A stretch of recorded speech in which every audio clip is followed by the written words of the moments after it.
Sakura Haruno. Oh my god, Sakura Haruno. I gotta lay down after this one because it's gonna be a rough ride, but we're gonna get through it together. Sakura is the most infamous example of writing shonen female leads ever. Every single trope is on full display here with her character. Falling in love with the male lead, constantly needing to be saved, and crying all the time. Now, honestly, there is a way to have female characters have these traits and still make them three-dimensional and interesting characters. Like, in my opinion, Winry Rockbell from Fullmetal Alchemist Brotherhood is a great character who still actually has all these tropes. No hate on Kishimoto though, cause he's definitely a great writer, but even he has admitted to not being the best at writing female leads. So if I were in Kishimoto's shoes, here are 5 things that I would have done differently with Sakura Haruno. Number 1, falling for Sasuke. Okay, look, I get it. Sasuke is that aloof bad boy that so many girls in Naruto fall for, and honestly, I can't say I disagree. But what just sucks, honestly, is that her love for Sasuke is Sakura's story for like 90% of the anime. I could understand the schoolgirl crush sort of thing in the beginning, but it just kept going, and going, and going, with nothing to back it up beyond looks. What started out as a school crush turned into borderline obsession because Sasuke just kept doing increasingly horrible things, and that still didn't stop Sakura's love.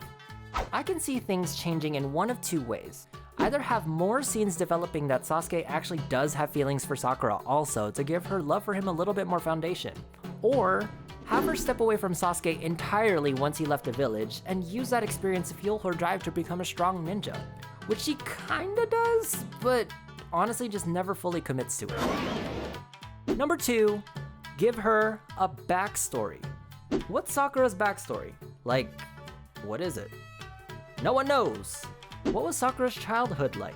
Are there any special traits in her family lineage? A Kekkei Genkai maybe?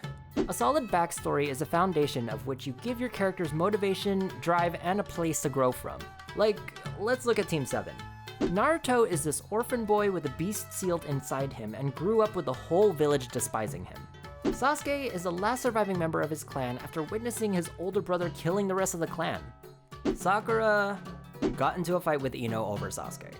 Even compared to Ino's story as a member of Inoshikacho, and Hinata and Neji's story, and honestly literally every other character in Naruto, Sakura's backstory is just a blank slate that never got painted. If I were to make a Sakura backstory, I think it could be something as simple as her parents not wanting her to become a ninja or something. At least it's something. Number 3, show her friendship with Naruto.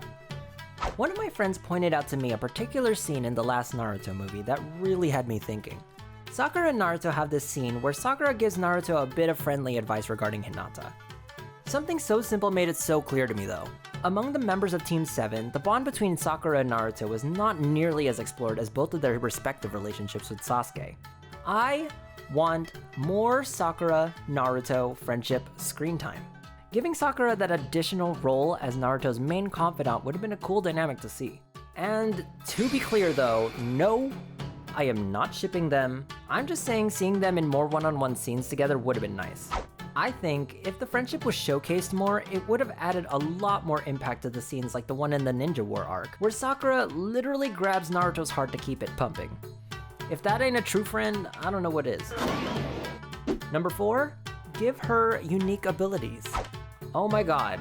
Sakura's lack of unique abilities is something I just couldn't believe happened by the end of the series.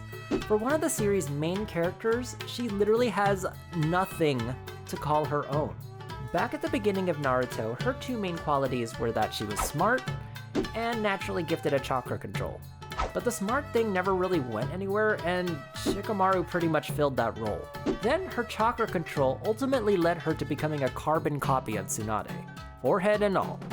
Again, I think these are great foundations that just never got fully explored.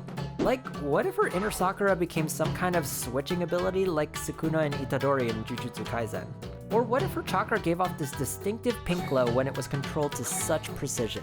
Or, I don't know, even at least make her summon a different slug or something? Just something to make Sakura's fighting style unique and memorable. Number 5, show, don't tell. Now, this is a cardinal rule that every single person should remember when writing a story. Unfortunately, Naruto had a crap ton of characters, so Sakura ended up with the character development through one-liners from other characters. Chio saying Sakura has Tsunade's will, Hashirama saying that she even might be stronger than Tsunade, and Sakura herself saying she caught up with the boys. None of it truly felt earned because we weren't there to witness her achieve any of these milestones. They're kinda just facts you can find on a wiki page. Sakura is canonically supposed to be one of the strongest kunoichi in all of Naruto. It would have been so great to see her journey rising to that position, making the reunion of Team 7 in the final act of the war and proclaiming themselves as the new Sannin as a lot more earned. Like, Sakura is strong. Just let her show it off sometimes, you know? Honestly, I don't hate Sakura Haruno. I just feel sad that she's the prime example of all the pitfalls a female character can fall into. Rather than poorly written, I would argue that Sakura is actually underwritten. Her story is one of love, friendship, and a genuine want to be a strong ninja. Almost all the pieces were there and could have made for an amazing character arc to watch, but in the end we got what we got. And credit where credit is due. Her fight with Sasori was sick, and one of my favorite fights in both series. And I haven't really watched a lot of Boruto, but I hear Sakura's fight with Shin was pretty cool too. At the end of the day, Sakura was the first shonen girl that I was introduced to, and, at least for me, was a necessary stepping stone for characters like Ochako, Nobara, Nezuko, and many more other shonen heroines to come. Thanks for watching today's video, everyone. Make sure to like, subscribe, and hit that notification bell to keep up to date with all of our latest uploads. We upload every Friday evening, so we'll see you next week. Later.